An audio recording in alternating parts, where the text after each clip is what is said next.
uyga gidroizolyatsiya qilish necha pulga tushadi?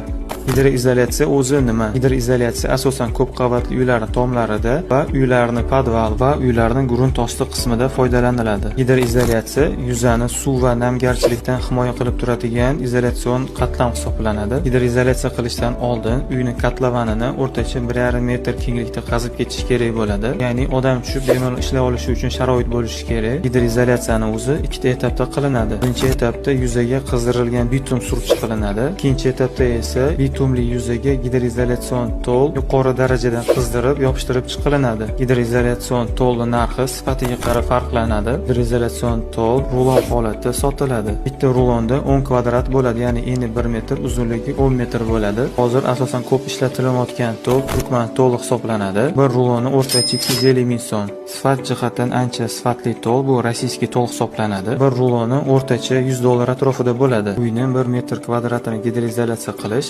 o'rtacha 45 ming 50 ming so'm atrofida bo'ladi. Unga gidroizolятsion tol va usta haqi kiradi.